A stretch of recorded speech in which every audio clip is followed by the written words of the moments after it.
Queridos televidentes, bueno, con nosotros una celebridad poder tenerlo por acá en la ciudad de Montería, por supuesto en esta Feria del Libro, en esta ya casi que retiro de la Feria del Libro, Javier Hernández Bonet, uno de las voces icónicas del deporte en Colombia. Bienvenido a la ciudad de Montería. De verdad muy emocionado de estar aquí compartiendo con ustedes y es un honor hoy tener la ocasión de dirigirme a todos los televidentes que tiene CNC. Por supuesto, hoy Colombia tercero en la Copa Sí. Mundial Sub-20, ¿cómo le parece? Pues digamos que es un lugar que se puede, por la calidad individual de los jugadores que tenemos, considerar que decorosa, pero nosotros estamos aspirando un poquitico más. Yo creo que nos sigue faltando como colombianos un poder mental para las batallas decisivas y nos sigue faltando mucha preparación de las generaciones desde abajo. El otro día hacíamos un ejercicio, agarramos 3 jugadores de la lista de Argentina antes del partido de Argentina, fulano de tal, perano de tal, Delgado, el mediocampista. ¿Cuántas veces se ha colocado la camiseta argentina? Desde el sub-15, sub-17, sub-20, tenía como 40 veces con la camiseta argentina. ¿Cuántos partidos profesionales? Casi 30 partidos en primera división. E hicimos el ejercicio del espejo y marcamos. Neisser Villarreal, ¿cuántos partidos tiene Neisser con la selección colombiana? Solo los de la selección sub-20, es decir, nunca hizo un proceso sub-15 ni sub-17.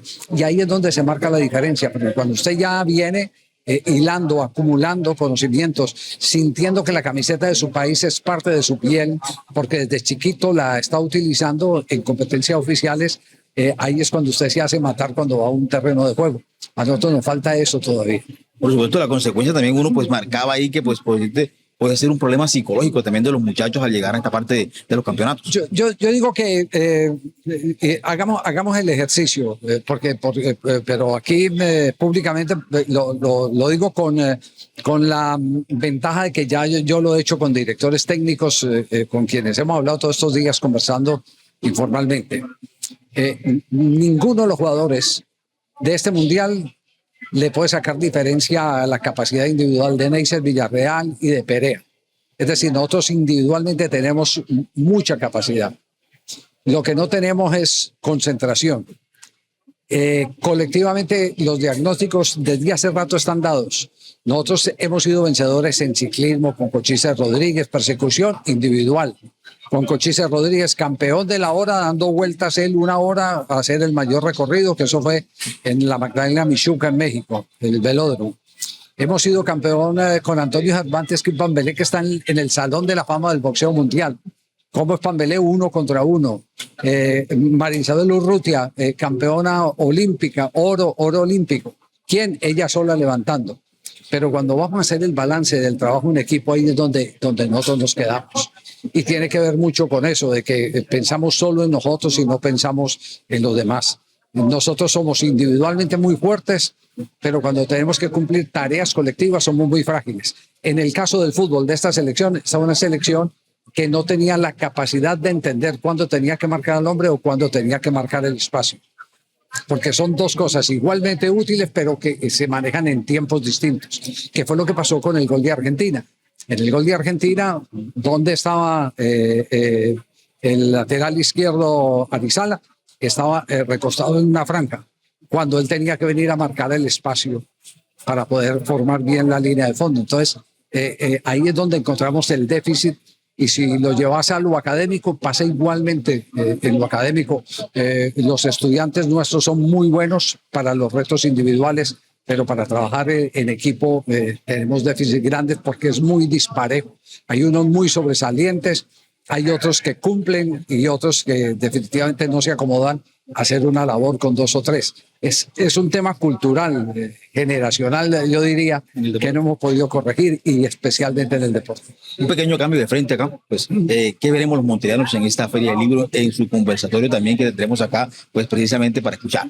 Pues yo voy a contar la historia de un muchacho que alguna vez soñó con ser un locutor o comentarista, que fue y jugó el partido y que a esta edad ya puedo decir que lo gané, porque pasar tanto tiempo y mantenerse uno en la cresta de la ola, porque yo digo que la cresta de la ola es pertenecer a una empresa como Caracol Televisión, tener en sus manos el producto más destacado, el más ilustre producto que es el Gol Caracol y mantenerlo en lugares de preferencia, eso tiene que ser una bendición de Dios.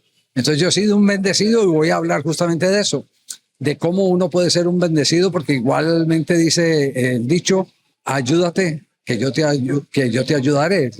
Nada llega gratis, tiene que haber un esfuerzo. Porque muchos dirán, uy, pero qué suerte. Sí, es que la suerte es cuando se combinan dos cosas. Se combina la oportunidad con la preparación. Pero si usted está preparado y le llega la oportunidad, igual lo dejan a la vuelta de la esquina. Sí. Pero si está preparado y le llega la oportunidad, el estar preparado te permite el mantenerte dentro del medio.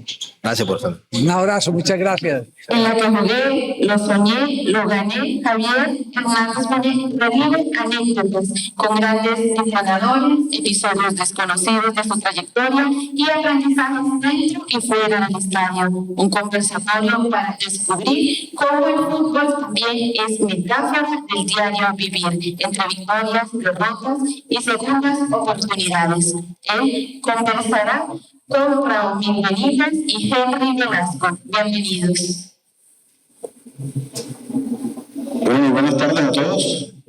Mi nombre es Raúl Benítez Turán, director de contenidos del Meridiano, y esta tarde tenemos el gran honor de compartir esta charla con mi amigo Henry Velasco, el editor general del Meridiano, y con don Javier Hernández Bonet, una de las figuras periodísticas más importantes del deporte en Colombia. Henry, muy buenas tardes. Buenas tardes, Romil, para todos los asistentes, para don Javier Hernández. Un placer tenerlo aquí en la ciudad de Montería, y sobre todo un evento cultural tan importante como es esta Feria del Libro, la Feria del Libro Río Sin. Vamos a la Feria del Libro del Río y vamos a hablar un poco de diversos temas, don Javier. Primero que todo, queremos que salude a los presentes. A ver, ahí sí. No vayan a creer, me da susto el auditorio. Sí, en serio. Al fin y al cabo, nosotros trabajando en televisión, no que prendan las lucecitas y uno cree que está solo, pero ya con tanta gente. Bueno, pero voy a tratar de superar el miedo escénico y estar compartiendo con ustedes las experiencias de más de 50 años de vida. Bueno, Javier, sus comienzos en el periodismo, cuando no era tan famoso y no salía tanto en televisión y no nos acompañaba tanto con su voz a nivel nacional, ¿dónde arranca? Yo arranco, a ver, el libro que he escrito, el último de los 3 libros, se llaman Lo soñé, lo jugué y lo gané. Mi carrera arranca soñando. Se jugaba el Campeonato Mundial de 1962, mi padre era un agente vendedor. Éramos en ese momento 4 hijos, pero ya venía el 5º en camino y se jugaba la final de la Copa del Mundo entre Brasil y Checoslovaquia en aquella época, en el 62. Y mi padre tenía un radio transistor que estaban ya de moda y lo colgaba en el espejo retrovisor del carro y ahí oíamos las transmisiones. Y yo empecé a escuchar a Carlos Arturo Rueda, Jaime Torón de la Roche, Gabriel Muñoz López, porque como se iba a la onda, entonces uno inmediatamente cambiaba de frecuencia a ver cuál no se había ido y seguía conectado con el partido. Yo dije, yo quiero hacer eso, algún día tendré que tener la oportunidad.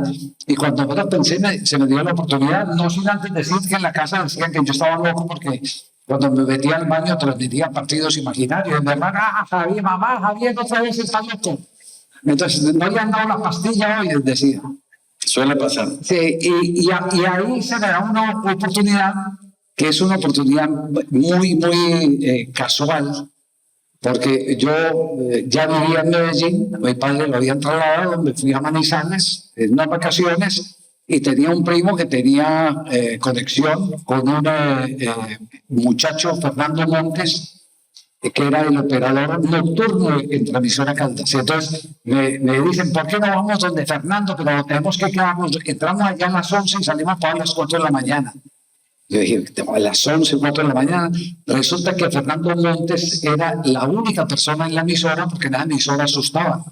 Entonces él llevaba patos a que estuviéramos todas las noches y había un auditorio así, una especie de teatro, y se prendían los micrófonos y unos empezaban a narrar fútbol, otros empezaban a declamar, otros narraban toros, otros cantaban, y yo narré un partido de fútbol.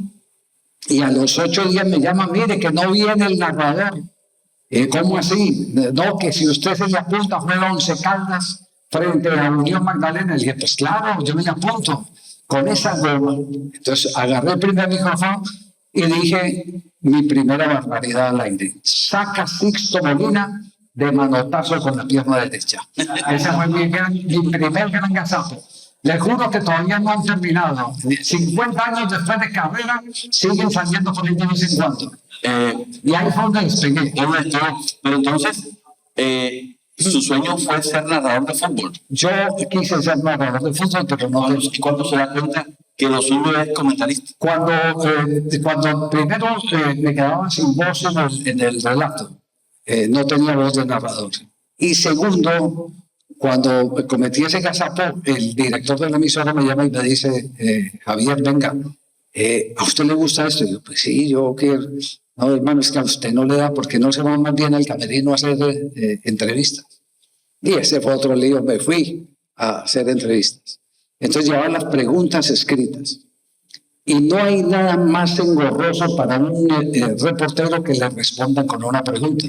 Entonces yo fui, Rogelio Muñiz era el técnico del Once Caldas, llego, le pregunto 2 cosas a Rogelio Muñiz, me responde, pero la tercera pregunta me la responde con una pregunta y me puso a caguear.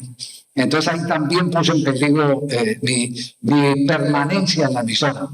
Pero ya con el paso del tiempo me fui yendo, yo estudiaba y trabajaba en un almacén de pinturas, y por la noche me iba a transmisora Caldas, y ahí empecé ya a meterme en las cabinas, a grabar, a hacer locutor control. Yo hice locutor control, yo fui locutor control bombillero. Es más, el primer escándalo que hubo en Manizales, que era una tierra muy sana en esa época, fue producto de una experiencia de esas. Yo tenía que cumplir lo que nosotros llamamos una sábana, que era una lista de discos que uno tenía que poner. Entonces uno decía, transmisora Caldas a la 1 de la mañana, 20 minutos, suenan los hispanos. Ya ahí salían los hispanos. Y él, así, cuando llama el director de noticias, como a las 5 de la mañana, Sardino, ábrame que tengo una noticia. Acaban de encontrar un señor amordazado y maniatado en las orillas del río Chinchiná. Salga, entonces yo puse la fanfarria del noticiero, él salió, Germán Saldarriaga se llamaba el señor, da la noticia, siga estudios con la programación. Y yo solté el disco que seguía, y ese disco era Encontraron a Don Goyo muertecito en el arroyo. Entonces empezó y el escándalo en Manizales fue ese día. Que qué falta de criterio, que qué falta de cortesía, que qué falta de respeto hacia una persona que habían encontrado muerta. Pero todo fue muy accidentado, todavía sobrevivía Manizales tiene una condición especial, y es que allá han salido muchísimos comentaristas deportivos Sí. en los últimos años. ¿A qué obedece eso? Yo digo que en una época cuando surgimos muchos de nosotros teníamos como 5 campeones de billar, porque en cada esquina había un billar. Y en cada esquina había un tertuliadero futbolístico, porque todo el mundo creía saber de fútbol. Pero hay un tema que tiene que ver, y yo lo cuento en el libro, y es la aparición de los perfumados en la radio colombiana. Entre ellos Javier Giraldo Neira. Para que más o menos se tengan una idea cuál era el perfil y socialmente en qué lugar estaban los periodistas y locutores de la época. Eran personas que bebían todos los días, que no les duraban los matrimonios, que no pagaban arriendo. Bohemios todos, absolutamente todos. Café de Río Uruguay. Exactamente. Y entonces, cuando alguien decía, yo quiero estar en la radio, los padres de la familia decían, ¿cómo? ¿En la radio? ¿Y usted qué? ¿En el periodismo? No. Proscrito el periodismo. Y resulta que aparece una figura que se llama Javier Giraldo Neira, abogado. Su hermano, y esa era la queja del papá de Javier Giraldo Neira, que gasté tanta plata en Luis Enrique, que fue ministro y fue alcalde y gobernador de Caldas, y el famoso es el que habla de fútbol, que era Javier Giraldo Neira. Entonces empieza a aparecer a nivel nacional Javier Giraldo Neira y a darle categoría a la ciudad, a demostrar que uno podría ser doctor y comentarista deportivo. El doctor Javier Giraldo Neira, el doctor en leyes, entonces ya empieza a cambiar el concepto del comentarista deportivo. Ya los padres de familia sí querían que su hijo fuera comentarista deportivo, porque querían que fuera como Javier Giraldo Neira. ¿Y quién no quería nosotros ser como Javier Giraldo Neira? El primer Mustang que llegó a la ciudad fue un Mustang azul. Y siempre ese Mustang tenía por la 22 y la 23, que eran las calles principales, las dos mujeres más lindas de Manizales. Entonces todo el mundo decía, yo quiero ser como Javier Giraldo Neira. Y entonces empezó a salir Carlos Antonio, César Augusto, salí yo, Esteban Jaramillo, y vino una camada muy interesante de profesionales del periodismo. Muchos de ellos todavía se mantienen. De pronto también todo está ligado a lo pequeña que es la ciudad en comparación con otras ciudades capitales del país, y que todo el mundo se conocía con todo el mundo y había oportunidades de jalar al que era bueno y ven y te traigo para que haga trabajo conmigo. Pero por supuesto todo eso empezó a darse, se montó prácticamente una escuela. Era una época en que una ciudad pequeña como Manizales perfectamente podría tener 6 transmisiones de radio en un partido de Once Caldas. Entonces había muchos lugares para que la gente se expusiera, y de ahí empezaron a mirar, este sí, este no. A mí me tocó, por ejemplo, yo estaba en transmisión a Caldas y se presentó una transmisión nacional y me llama Jorge Eliezer Campuzano, me envía a Javier Giraldo Neira donde Jorge Eliezer Campuzano, y ahí empieza la otra etapa de mi vida, que es en Medellín, en Todelar, Medellín. Ahí ya arranco a ganar como periodista salario de tiempo completo y empezar mi carrera en radio con una fortuna. Yo siempre he dicho que si algo he tenido, yo no digo que suerte, porque suerte es la combinación de la oportunidad con la preparación. Si te llega la oportunidad y no estás preparado, el bus te deja la vuelta a la esquina. Pero si estás preparado y te llega el bus, das la vuelta completa y te mantienes.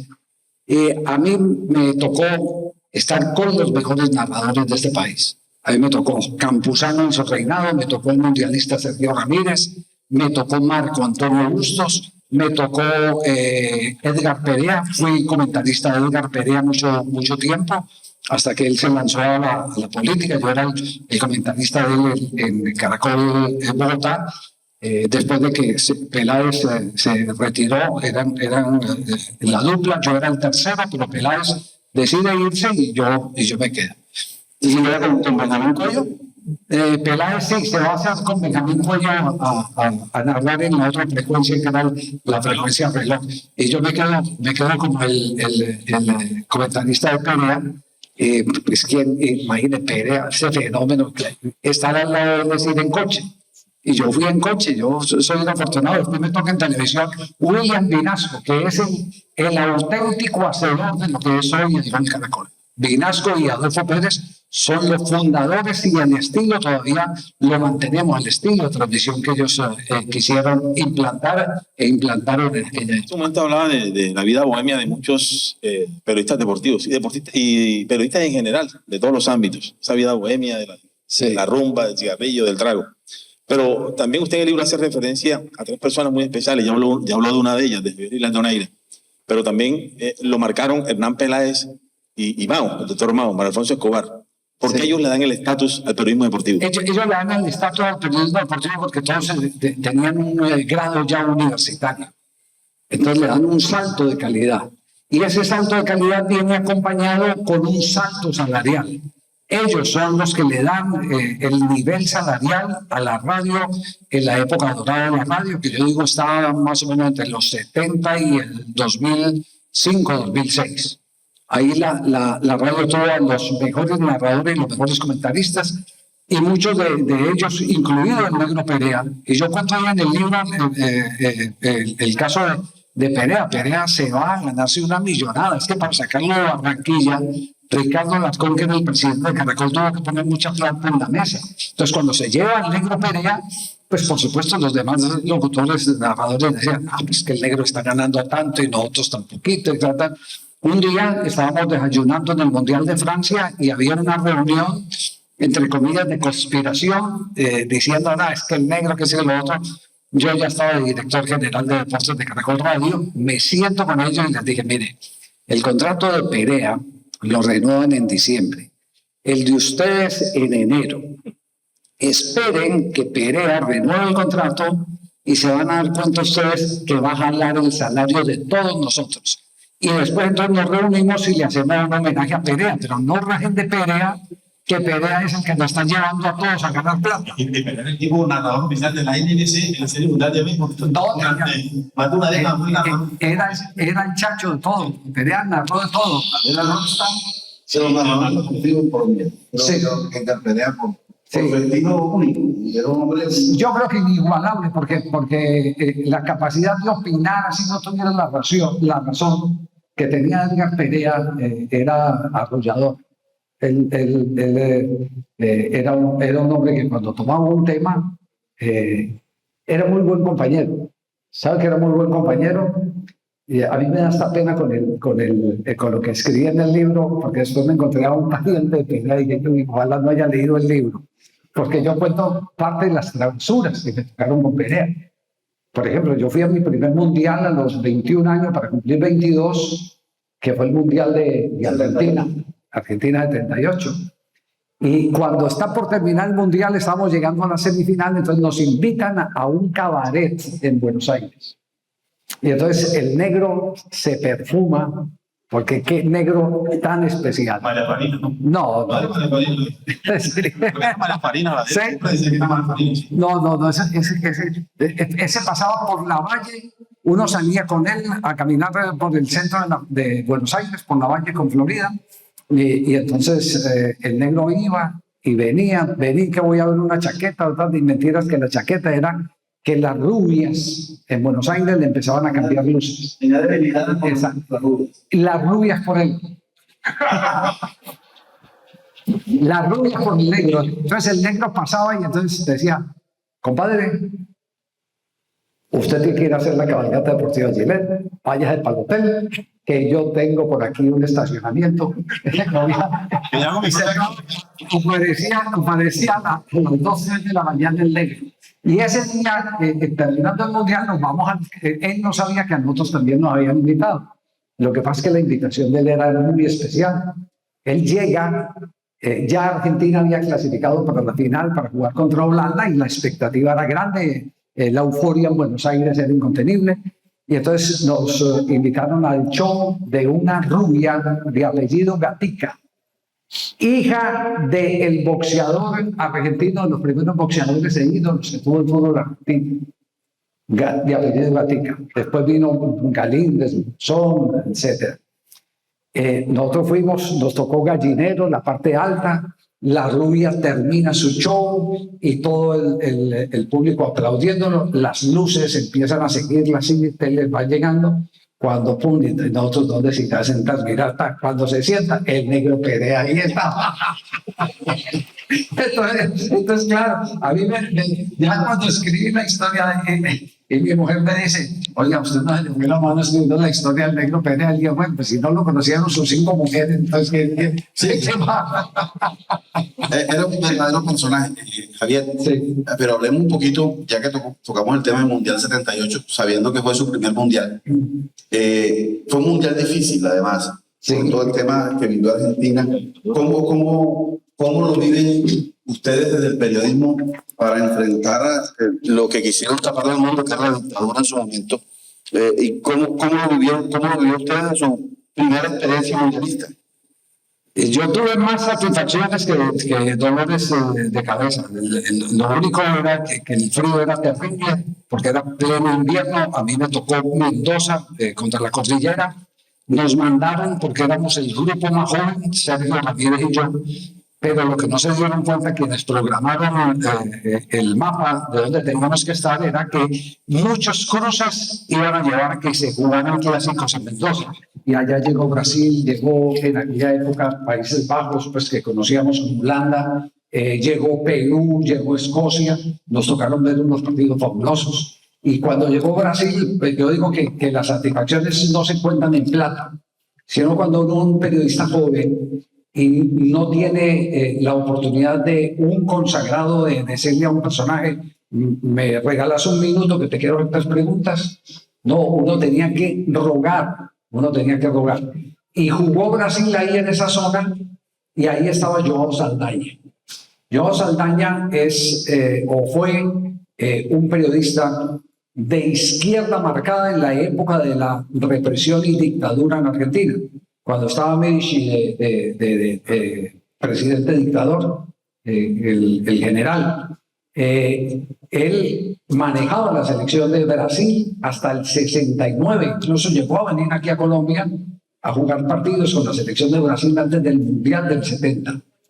Pero resulta que él era comunista abierto y utilizaba absolutamente cualquier oportunidad para darle duro a la dictadura, que ha sido una de las dictaduras, se dicen, más sangrientas en la historia de Sudamérica, porque ahí es donde empezaron a develarse los viajes de la muerte, que llevaban a un montón de presos, abrían las puertas del avión en pleno mar y los tiraban. Ese se conoció como el viaje de la muerte. Entonces, hablando con los compañeros, decía, no, yo voy a hacerle una entrevista a Saldaña, porque a Saldaña lo sacaron el año anterior al Mundial. Brasil queda campeón del mundo con sacarlo, pero quien preparó la selección fue Saldaña. Y a Saldaña lo sacaron porque Medici, el dictador, lo llama y dice, yo quiero que Corinthians, que Darío, el centro delantero de Corinthians, sea centro delantero de la selección. Y Saldaña le contesta públicamente, dice, yo a usted nunca le he dicho quién tiene que estar de ministro de Economía. Así que no acepto que usted me diga que tengo que llamar hasta que la prisión oficial hizo que se fue. Entonces viene el reto de entrevistar a Saldaña. Bebedor a muerte. En la sala de prensa, en el bar, ya empotrado. Pasaban los argentinos, yo, una entrevista. No. Pasaban los brasileños, yo, una entrevista. No. En cambio, yo pasaba y decía, con voz de regalado, decía, don Llorao, cuando se desocupe me da un minutico. Y entonces me hacía así y yo volvía y me iba. Y seguían pasando los periodistas, ¿no? Como a la tercera llegué y le dije, don Joao, ya veo que está recogiendo la maleta, dame el minutico, que es que no tengo material para Colombia y si no me echan. Me dice, tengo 3 minutos nomás, y me siento con él. Y le hago las preguntas de calentamiento, porque esa es la estrategia. Uno la pregunta más fuerte, la más fuerte no puede ser de comienzo porque te sacan y no tienes nada. Y le hago las preguntas de calentamiento y después le digo, venga, don Joao, ¿usted cree que usted hubiera sido campeón del mundo como fue Zagallo con esa selección brasileña? Y el viejo me abrió los ojos y me dice, dígame el nombre de una mujer bonita. En esa época estaba Susana Jiménez en su esplendor. Por todo Sudamérica se veían los comerciales de ella en una fuente de agua bañándose con un jabón que se llamaba Shock. Y entonces yo le dije primero no Susana Jiménez, sino cuando él me dice, dígame el nombre de una mujer bonita, entonces yo me internacionalicé, le dije, Brigitte Bardot. Me dice, no, una más local, Susana Jiménez. Le dije, bueno, Susana Jiménez. Susana Jiménez, Zagallo o yo hubiéramos podido salir campeones con Brasil. Solo que Susana por la noche les hubiera podido dar un poco más de afecto y cariño con el que yo me destapé periodísticamente en ese campeonato del mundo. Don Javier, ¿cómo se adapta usted como comentarista de fútbol a los diferentes narradores que ha tenido? Se lo pregunto porque han pasado muchos narradores de generaciones diferentes. El emperador Marco Antonio, Jorge Campuzano, el mundialista Sergio Ramírez, William Vinasco, luego Javier Fernández, ahora con Carlos Alberto Morales y con Pepe Garzón. ¿Cómo adapta usted como comentarista a ese tipo de narrador? Digamos que el éxito del Gol Caracol es, por lo menos esta es la experiencia más reciente en los últimos años, es sacar provecho a los grandes maestros, a talentos que no volverán, o por lo menos hasta este momento no han vuelto a aparecer. Entonces, sacar todo lo bueno de eso, de los que mencionaste, de Campuzano, de Rafael Enrique Araujo Gámez, de Marco Antonio Bustos, y a las nuevas generaciones indicarles que por el Gol Caracol podemos pasar todos, y así ha ocurrido. Se fue William, llegó Fernández, no desmejoró el Gol Caracol en audiencia. Puede que la gente extrañe al comienzo una voz, pero después se habitúa. Después se fue Fernández, llegó Morales. Cuando no está Morales, está Pepe. Entonces, con los últimos, lo que hemos hecho es decirles que uno sin apellido difícilmente podrá ser identificado. Entonces, lo que necesitamos es un trabajo en equipo. Y siempre, todos los días, nosotros trabajamos en que el poder lo tenga el equipo por encima de las individualidades.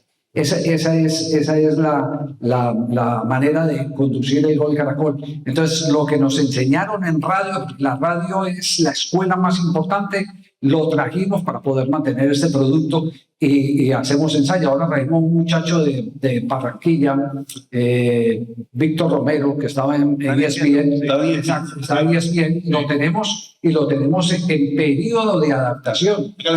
Está calentando, porque lo queremos meter en el ritmo del Gol Caracol. ¿En qué consiste el ritmo del Gol Caracol? Nosotros tenemos claro que el narrador es el impoluto.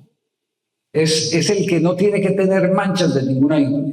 Entonces, por lo tanto, en el Gol Caracol ustedes no ven a un narrador opinando de táctica o estrategia, porque el trabajo sucio, el agua sucia nos la tragamos los comentaristas, que somos los que damos la opinión, y ustedes saben que la opinión divide. Puede que se tengan mayorías, pero igualmente divide. Entonces, para que el producto se mantenga tal cual como está, el narrador lo tenemos purificado. Y ese es el trabajo que hacemos. Cuando establecemos la preparación de un nuevo talento, nosotros lo centramos en que es así y que ese es el estilo. No en vano, en el estadio del Manchester hay una frase de Sir Alex Ferguson que dice: nunca te podrán olvidar siempre y cuando te reconozcan por el estilo. Y el Gol Caracol es estilo. Bueno, Javier, yo me lo voy a devolver en el tiempo, ya estamos en el Gol Caracol, pero yo me lo voy a devolver a Manizales porque hay una parte del libro que a mí me pareció muy diciente de lo que ha sido el periodismo manizalita para el país. Y es la elección de Pacho Maturana, la salida de Pacho Maturana como técnico al mundo. Los que no se han leído el libro y no han escuchado esa versión, pocos saben que Javier Hernández Bonet es quizás el que descubre a Pacho Maturana como técnico de fútbol, porque era su paciente como odontólogo. Cuéntenos un poquito de esa anécdota. Vamos, yo siempre he querido mantener un montón de cosas guardadas, porque soy un convencido de que uno en la vida no es el responsable del éxito de los demás. Es decir, a mí me pareció odioso cuando dicen: es que ese es pupilo mío, yo lo hice. No, eso no ha funcionado entre los principios de la parte de la generación a la que yo pertenezco. Pacho era biodontólogo y el doctor Carlos Fernando Giraldo Ángel, quien fuera presidente del Caldas, era presidente del Caldas en esa época, fue gobernador de Caldas y además fue embajador en Paraguay. Un día me llama y me dice: necesito un director técnico. Como presidente del Caldas le dije: mire, hay uno muy bueno, se llama Hugo Gallego, porque Hugo estaba trabajando en el primer equipo con Aníbal Ruiz y Pacho estaba recién retirado como jugador, estaba con su consultorio atendiendo pacientes y manejaba un equipo de categoría inferior, creo que era como la tercera o cuarta categoría. Entonces recomiendo a Hugo y contratan a Piñeros. Y Piñeros les dura 1 mes y medio, 2 meses. Entonces vuelve y me llama y me dice: venga, yo necesito un favor. Pero doctor, le recomendé a Hugo Gallego, que después Hugo fue campeón suramericano juvenil, el primer título que obtuvimos suramericano de fútbol, ganándole a Brasil. y no lo contrata, doctor. Entonces me dijo, no, es que aquí hay un miembro de la junta directiva, el doctor Botero, que dice que Hugo es un recogebolas de Aníbal Ruiz. Le dije, no, pues así es muy grave. Pero yo necesito otro porque ya el turno me toca a mí. Y le dije, vea, hay uno que no tiene problemas de estómago. Hay uno que les va a llegar, si ustedes lo deciden, y les va a costar relacionarse con él, porque él no es de los que obedecen, él es de los que proponen. ¿Quién es? Pacho Maturana. Entonces me dice, ¿y usted tiene el teléfono de él? ¿Le puedo decir que si me espero una llamada? Entonces yo, claro, yo trabajaba en RCN, eso se llama la historia del cazador casado. Entonces yo llamo a Pacho, que eres el técnico del Once Caldas. ¿Cómo así, Javier? Sí, es que Fernando Giraldo te va a llamar. ¿Autorizas que le dé el número? Claro, dale el número. Llama, arreglan, y Pacho era muy amigo del Santi Martínez, otro periodista competidor mío, cuando a las 7 de la noche Santi Martínez, el nuevo técnico del Once Caldas, Pacho Maturana, y yo que había estado en las noticias me quedé sin dar la noticia. Pero tampoco era el propósito de sacar ventaja en eso, sino que era una colaboración entre amigos. ¿Y cómo ha sido esa relación con Pacho desde ese momento? Usted lo tuvo muy de cerca en el Mundial del 90, en el Mundial del 94. ¿Cómo ha sido esa relación con él? Hemos tenido altas y bajas. Yo tengo como principio, cuando mis amigos del fútbol trabajan, yo no los llamo. Yo no les llamo a pedir alineaciones, ni a quién va a llevar cuando es técnico de selección. Esa es mi relación con Gustavo Alfaro, que es también compañero nuestro del Gol Caracol, el hoy técnico de Paraguay. Con Rafael Dudamel, fue campeón con el Cali, con el Bucaramanga, y nunca lo llamé. Cuando fue necesario llamarlo, lo llamaba el productor para sacarlo al aire en radio o la gente del noticiero en televisión. Porque yo creo que el principio de respeto a la amistad está en que no se confundan los papeles. Por ejemplo, yo con Mario Alberto Yepes tuve una relación maravillosa. Una vez me llamó a decirle, es que hermano, es que aquí en la selección hay un problema, que usted por qué se sabe la alineación antes de que se publique. Entonces le dije, Marito, hermano, usted sabe que tenemos una muy buena relación, somos amigos y la relación ha perdurado porque usted está en lo suyo y yo en lo mío. Entonces no vamos a mezclar las cosas y seguimos siendo hoy en día tan amigos porque no mezclamos absolutamente nada que tenga que ver con la amistad. Ese es el principio para que la amistad perdure, el que se respeten los pasos. Claro, y hablemos un poquito entonces de aquí, si nos vamos de aquí con esta conversación con usted sin preguntar por la actualidad del fútbol colombiano a nivel de selecciones, nos castigan, nos va a decir, todos males no son capaces de preguntar. Pero sí, hoy que Colombia está en el radar, bueno, acabamos de ganar tercer lugar en el Mundial Juvenil, acaba de perder el Deportivo Cali la final femenina de Copa Libertadores, mañana debuta Colombia a sub-17 femenina en el Mundial, Colombia acaba de clasificar a la Copa del Mundo. El panorama que usted ve para el fútbol colombiano hoy a nivel de selecciones como figuración y como los protagonistas que pudiéramos ser. Yo creo que nosotros tenemos muy buena calidad. Lo que no tenemos frente a la selección que acaba de clasificar al Mundial del año entrante, lo que no tenemos es cantidad. Y ahí es donde está la diferencia, que en un torneo que ahora va a ser mucho más largo porque el campeón puede terminar jugando 8 partidos. El problema es cuando no tenés cómo reemplazar por déficit físico o por lesión a un jugador que sea de alto rendimiento. Nosotros tenemos jugadores de alto rendimiento, pero no tenemos buen recambio. Y eso es muy complicado, eso juega en nuestra contra.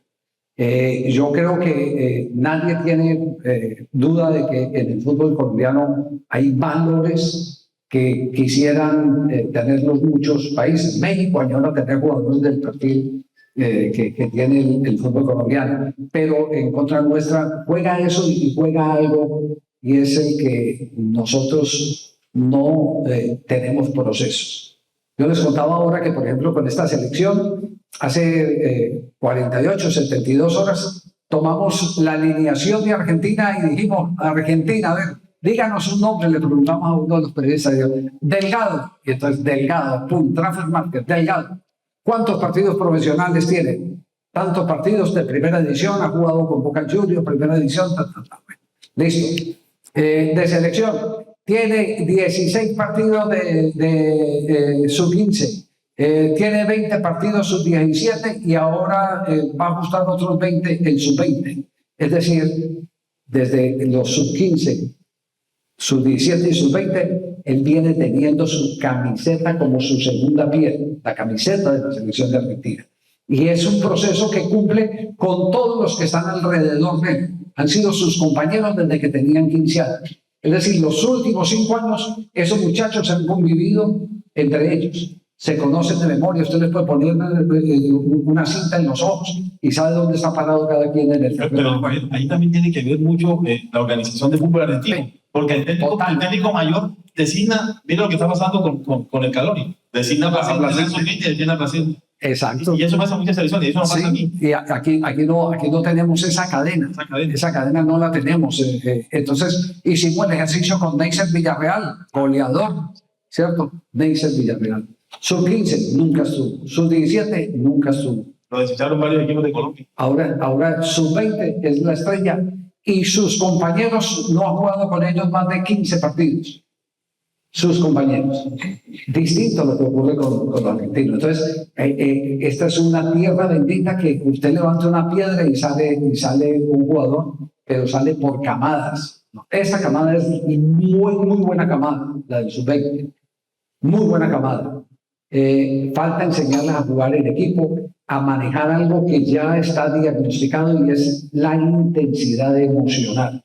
Nosotros o nos hacemos expulsar fácil o nos caemos anímicamente en un partido cuando estamos en la etapa del sencillo.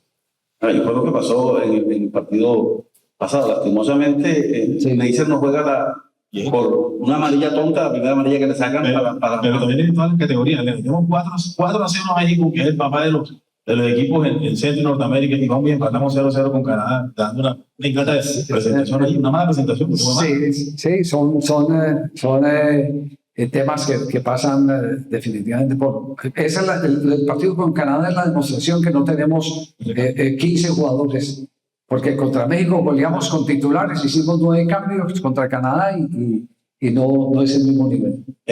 Velasco y yo tenemos un defecto, y es que nos vemos todos los partidos juntos. ¿Ah, sí? Sí, todos los vemos juntos, siempre... No, los comenzamos a ver, a veces no los terminamos.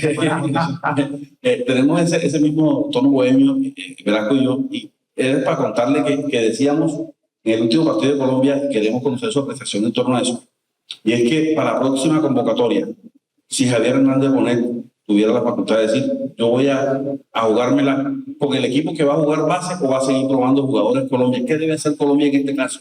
No, yo creo que todavía tiene un margen de examen, porque ¿qué es lo que hace que se haga una buena elección? El momento de los jugadores. Y nadie puede asegurar que tengamos a la mayoría de jugadores en un buen momento en 3 meses. Entonces lo que hay que aprovechar es el buen momento en ese instante. Por eso es importante que ahora vea quiénes pueden ser alternativas. Pero le quedan 2 partidos y de pronto la fecha de marzo FIFA, esos 2 partidos. Después de eso ya sí tiene que tener claro Néstor Lorenzo quiénes son sus 23 jugadores. 20. Hay una propuesta para que sean 30, que ya la acaban de presentar, la presentaron esta semana. Por lo largo que va a resultar un campeonato con 48 equipos. Don Javier, usted en el libro toca un tema muy difícil para el fútbol colombiano y para el país en general, y fue lo sucedido en el Mundial de Estados Unidos 1994. Sí. Usted estuvo muy de cerca de esa selección, demasiado cerca, diría yo, y conoce muchos pormenores de lo que allí sucedió, sobre todo con ese hecho trágico como fue la muerte de Andrés Escobar. El riesgo de que le contaminen la población islámica que ellos tienen allá. Entonces estaban matando el movimiento para prevenir cualquier tipo de conexión. Eso mucha gente dirá qué importancia puede tener si hay otras cosas con las que se puede uno averiguar y actualizar. No, en el momento usted no tiene, puede que le quiten el internet, puede que le quiten todo en un episodio, eso es tan grave y usted tiene que apelar a la memoria, a lo que estudió. Todo eso hace parte de la preparación del mundial. Después llega el mundial y es en otro episodio. Usted empieza a recabar información en horario de ellos, sí, pero a emitir en el horario de Colombia. Entonces los días se te convierten en 16 horas de trabajo. Dormís un ratito y tenés que cambiarle los turnos a la gente para que usted trabaja hasta tal hora, hermano, vaya, descanse y no venga por la mañana, nosotros lo cubrimos y ese es el ejercicio todo el tiempo. El Mundial de Nueva Zelanda juvenil fue que estuvimos. Usted estuvo en Nueva Zelanda, que los horarios eran totalmente cambiados. No, a mí no me tocó ese. Pero sí son horarios terribles. Me tocó el horario más cambiado, me tocó. Bueno, no me tocó porque nosotros no fuimos a ese mundial porque había problemas con los derechos y nos lo aprobaron 8 días antes, que fue el mundial de Corea y Japón. Pero nosotros hicimos campamento en Caracol, montamos un hotel en las instalaciones de Caracol porque los partidos eran a la 1, a 2 de la mañana. Exactamente. O las transmisiones empezaban a la 1 y entonces teníamos que tener, nosotros le decíamos al profesor, vaya, tóquele la puerta a Vinasco que le toca el partido enseguida, y iba, tocaba la puerta, oigan, que se levante que ya le toca el partido a usted. Esos son los momentos que la gente desconoce, como muchas veces la gente desconoce que lo vea uno o cansado o quedado, pero es que estás trabajando con delay en el retorno.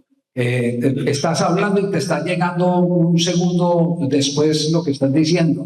Entonces uno tiene que empezar a hablar así medio despacio para no atropellarse porque el oído te va traicionando. Es muy, muy complejo. O a veces te están hablando dando instrucciones, uno está al aire y la nota no la tienen lista, entonces empiezan a decir no, alargue, alargue, alargue, y es uno tratando uno de engranar palabra tras palabra y por ahí adentro, alargue, alargue, alargue.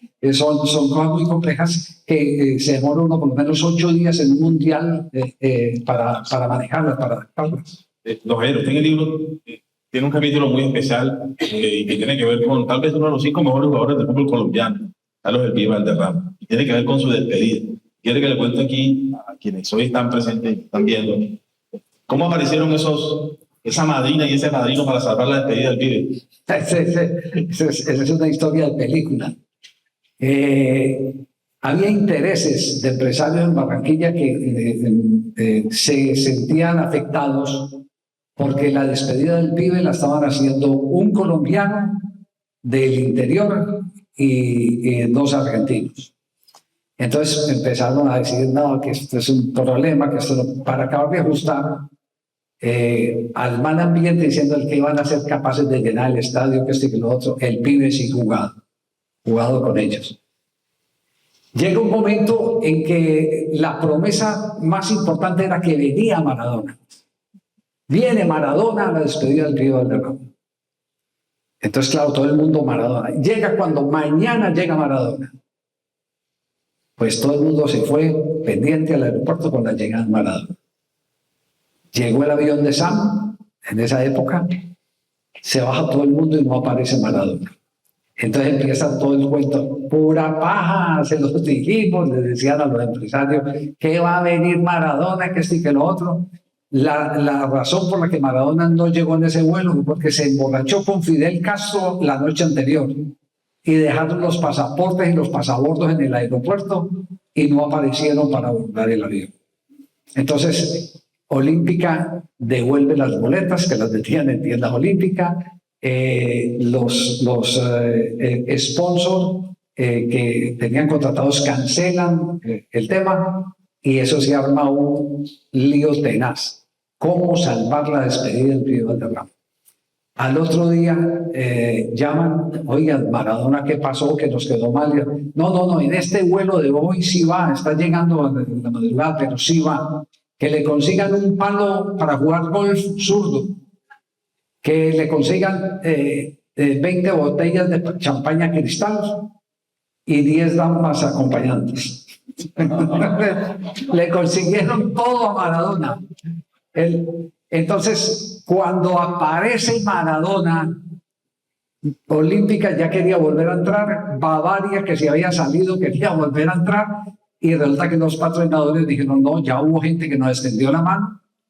En el libro yo cuento, La Gata, que les compró la mitad de la boletería, que para promociones.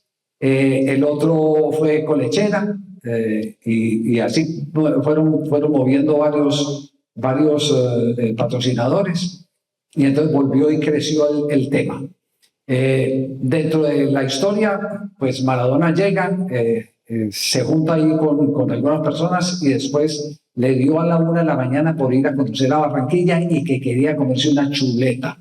Y salieron con él a buscar dónde encontraban la chuleta y se le olvidó que había 10 niñas esperando. Esas niñas empezaron a hacer huelga y que iban a hacer un escándalo, entonces tuvieron que ir a pagarles y despacharlas. Ya vaya, no las queremos ver.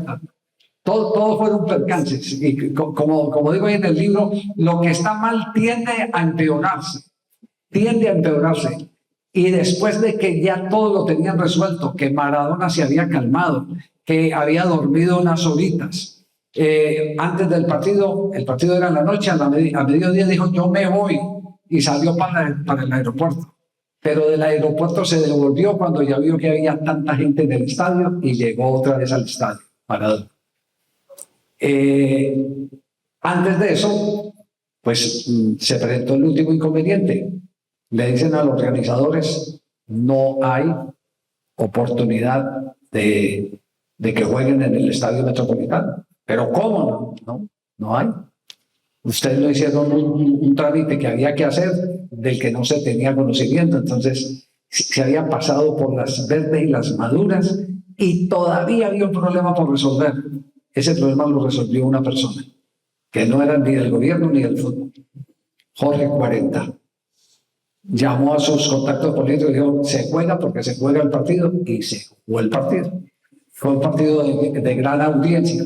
¿Por qué estoy yo enterado de esto?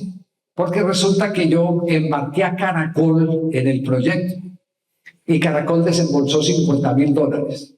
Cuando se dijo que el partido había fracasado, ya los $50.000 estaban en la cuenta de los empresarios. Y mi jefe me decía, ¿usted en qué lío nos metió?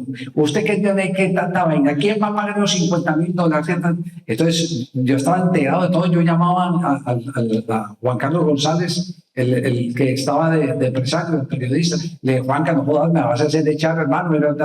No, esto lo arreglamos. Entonces, él me iba contando la historia, hasta que ese día me contó y me dijo, no, hermano, bendito Jorge 40. Me dijo, salvó la despedida del pibe. Eso era inédito, nadie sabía de cómo se salvó la despedida del pibe. Lo mejor cuando uno escribe un libro de estos es el silencio reafirma la veracidad de los hechos. Y el pibe lo llamó a decirle, nadie ha hecho ningún reclamo a esta hora. ¿Así o no? Javier, ¿radio o televisión? Yo soy radiómano por excelencia. La mejor escuela es la radio. Hay una manera de definirlo. La radio te da prestigio, la televisión te da imagen. ¿Y cómo explicarlo? La radio te da prestigio porque la gente, sin conocerte en fisonomía, escucha tu voz y escucha tu mensaje. Y si lo cautivas, entonces te da el prestigio porque no te conoce, pero te valora todo lo que emitís. En la televisión a veces no necesitas tanto de eso, sino salir bien vestido, una buena pinta. Dígame, ahora que dice de pinta, ¿se arrepiente de haberse quitado el bigote para esperar al Senado? No, me lo quitó mi hija. Mi hija Sofía, que hoy pues ya es mayor de edad, desde agosto tiene 18 años. Ella nace 3 años antes de ese campeonato, nace en el 2007. Yo la llamo cuando ya se terminó la fase de grupos del campeonato del 2010 en Sudáfrica y le digo, mi vida hermosa, voy a ir y te voy a agarrar a picos. Y entonces dice, no papá, bigote pica. Bigote pica. Entonces ese día por la noche me corté el bigote y eso fue un lío en Caracol porque uno tiene que pedir permiso cuando tiene un cambio de fisonomía porque es parte de la imagen que el canal compra de Dios. Oígame, después de 50 años en los medios de comunicación, ¿Todavía se levanta con la misma pasión? No, ya hay días que patino. Sí, ya hay días que patino porque ya son muchos años. Yo tengo ya 71 años. Y ya yo empecé en el 74. Es decir, ya estoy sobre los 52 años de profesión. Y entonces hay días en que digo, no, hoy no quiero ir, pero se lo juro, me siento en el borde de la cama y cuando digo, no, pero ¿por qué si mi Dios me está dando la oportunidad esta de seguir vigente? Yo he renunciado 3 veces a Caracol en los últimos 2 años. Pero los dueños del canal y el presidente, el doctor Gonzalo Córdoba, me han dicho, acabe de formarnos una generación que nos deje tranquilo cuando usted se vaya. Y en ese proceso estoy. Yo soy casi que un profesor. Todos los días paso por todos los puestos de trabajo, me meto en las salas de edición, les digo, yo creo que esto se debe hacer así. ¿Y cómo es trabajar con el hijo? ¿Ser el jefe del hijo? Él es el de malas. Sí, él es el de malas. Con él, primero yo no lo contraté. Yo estaba en campaña política en el 2010 y lo contrata el jefe mío, Luis Calle, lo trae. Cuando yo llegué, entonces le dije, Juanpa, te va a tomar una vida tan dura, tan complicada, porque nada de lo que logres te lo van a calificar como mérito, sino te van a decir es porque es tu papá. Si haces alguna cosa buena, por ahí habrá alguno que diga, hijo de tigre sale pintado. Y si la haces mala, dice, nunca segundas partes fueron buenas. Está jodido. Está jodido. Entonces, para él es muy difícil, más difícil que para mí. Pero uno se hernia, uno hace fuerza cuando está un ser al que amas intensamente, como amo yo a mis hijos. Y lo ves ahí que de pronto le salga una cosa mal o alguna, sí, siempre uno termina patinando. Se sufre mucho cuando hay cosas que no salen, sobre todo deportivas, estando de comentarista de un canal tan importante como Caracol, y no poder decir lo que se piensa al final, decir o toca decir cosas libreteadas o no ha podido decir lo que pensaba realmente al final. Mire, este es un canal que, por lo menos en la relación con los directivos, no te impide absolutamente nada, a pesar de que es un canal que tiene relaciones con la Federación Colombiana de Fútbol. A mí nunca ningún directivo del canal me ha dicho no critique a la Federación, no critique a Yesurún, no critique a un director técnico.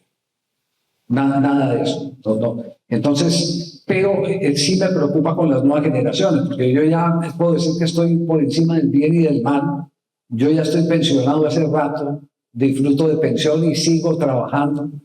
Entonces soy un afortunado, yo soy un ser que toda la luz me ha llegado. La única preocupación que yo tengo es con las nuevas generaciones, porque las nuevas generaciones que son muy amantes del anterior Twitter, es decir, de X y de Facebook y de todo, a veces se contienen para decir lo que sienten. Y entonces ahí es cuando perdés valor editorial, porque ellos no hacen la reflexión, no, es que si yo digo esto me van a decir esto y lo otro. Ese es el gran problema. Bueno, Javier, gracias por... Oiga, estos muchachos...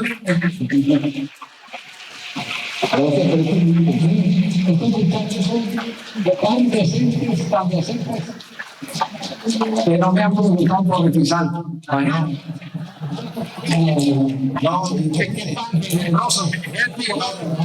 Es más, cuando comenzamos a preparar, el verano yo ni siquiera pensaba en eso. Hubo compañeros de nuestra acción. Vamos a preguntarnos a fiscal. No, porque es que uno al colega no le puede faltar respeto.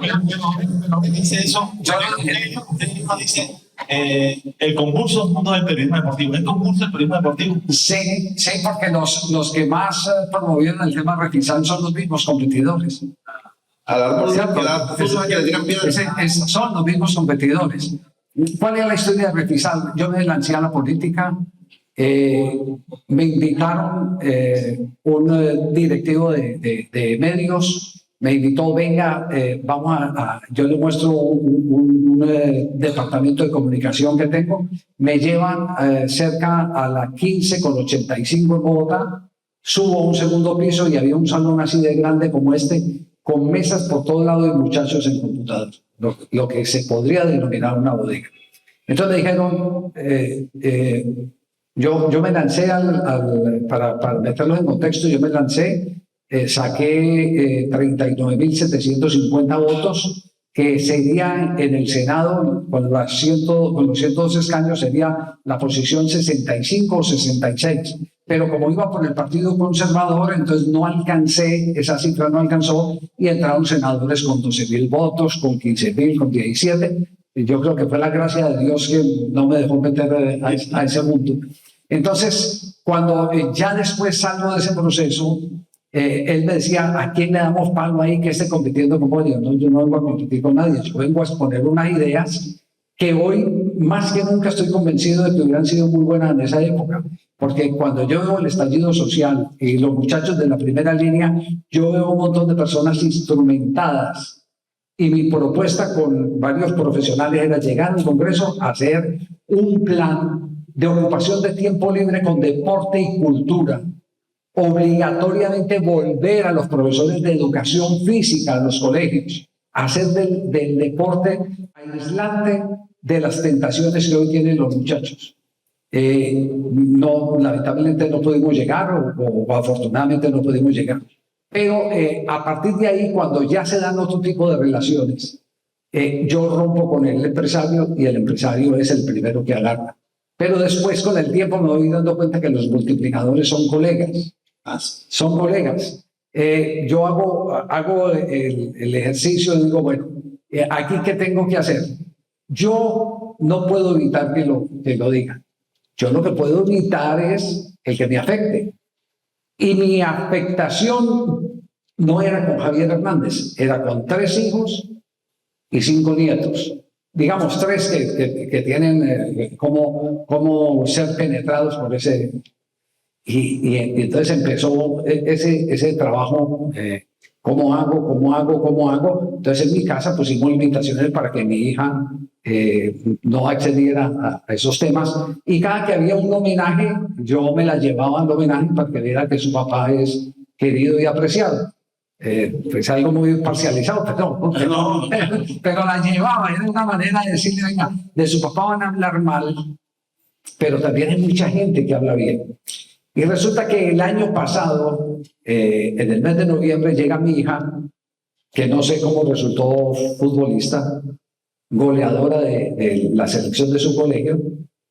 Llega mi hija y me dice, papá, vamos a estrenar camisetas, y nos dieron la libertad de poner lo que quisiéramos en la camiseta nuestra. Y yo ya me puse la mía. Y va a la habitación, se pone la camiseta número 9, se viene y voltea y decía, Regisal. No, pero ¿cómo puede ser eso posible? Entonces yo le dije, ¿por qué lo hiciste? Y dice, porque esa es la única manera que dejen de joder.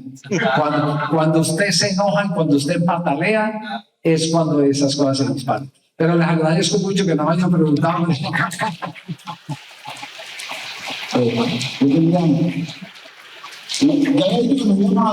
Yo quiero hacerle una pregunta, porque habíamos dividido esto entre deportes y cosas personales, pero el fútbol se nos llevó todo el tiempo. Solamente hacerle una última pregunta y ojalá me la pueda responder con toda la sinceridad. Si usted pudiera hacerle una sola pregunta a Dios y que Dios se la fuera a responder, ¿qué le preguntaría? ¿Sabe, Rado, que yo no le haría una pregunta? Yo me arrodillaría y decirle que he sido el hijo preferido de Dios. Le agradecería, le diría, no sé si usted sabe la historia de Arthur Ashe, el tenista, el primer negro que gana un Grand Slam. Arthur Ashe va, lo operan, y en la transfusión lamentablemente lo infectan de SIDA y él muere de SIDA. Arthur Ashe, es una historia lamentable. Entonces alguien le preguntaba y le decía, usted que es tan creyente, va y lo visita, usted que es tan creyente, ¿usted qué le diría a Dios? ¿Por qué le tengo que esto llegar? Y dijo, nunca le di las gracias, ahora no va a hacer un reclamo. Yo sí aprendí de eso, entonces que yo tengo que sí irle a dar las gracias, porque no tengo ningún reclamo, por el contrario, ha sido generoso, bondadoso, me ha dado salud, me ha dado prosperidad, me ha dado todas las oportunidades, me dio la ocasión de recorrer medio mundo de cuenta de otros, porque ese es también, uno conoce medio mundo y le pagan hasta viático y todo eso. Entonces, yo a Dios yo le diría, ahí sí diría, ¿por qué yo, Señor? ¿Por qué yo, Señor? Porque ha sido conmigo tan lindo. Y me trajo Montería. Bueno, pero sabe que yo vine en mi primera vuelta por otra línea, conocí Montería. Yo no conocía el mar, tenía 20 años y no conocía el mar. Imagínate, los 20 años y no conocía el mar, vivía en Medellín y ya era periodista y me nombran comentarista del Radio Guía 2 de Todelar. La vuelta salía de Santa Marta en año 74 y pasó por Montería. Entonces conocí Montería y cuando uno no conoce una ciudad, para poder llevarse la mejor imagen es ir y dar la vuelta al parque más importante. Yo vine, di la vuelta al parque más importante y después me fui ya a concentrarme para el otro día madrugar porque la carrera seguía. Montería, les decía a los muchachos ahora que me trae gratos recuerdos porque yo era muy amante a la lectura deportiva y conocí por literatura y por foto, en una foto que sale así, Enrique Higgins, exactamente, boxeador, y con el Happy tengo una muy buena amistad porque disfruté mucho los momentos estelares del Happy Lora, entonces siempre ese sombrero volteado y la calidad boxística, su bolo punch y todo eso hicieron del Happy Lora una persona para admirar y no he cesado en dejarlo de admirar con eso de vez en cuando con él. bueno, era Javier Hernández Bonet. Gracias a ustedes por acompañarnos. Me vine de mi pueblo, Chimú, Córdoba, a 1 hora de acá, volado casi que del trabajo. Bueno, ya había terminado trabajo todo el día para venir a ver la conferencia. Justo aquí acabo de hablar con un amigo suyo que me contó maravillas de usted, de lo leal que es usted, a través de WhatsApp, porque la vida me dio la oportunidad de conocerle, Esteban Jaramillo. Bueno, podría decirle muchas cosas. Podría decirle que recuerdo perfectamente el día que usted renunció a Caracol para aspirar al Senado por el Partido Conservador y el número 30, y las últimas palabras que dijo en la última transmisión cuando se hizo expulsar Rentería. Habló pues de la estupidez, ¿no?, que cometió al hacerse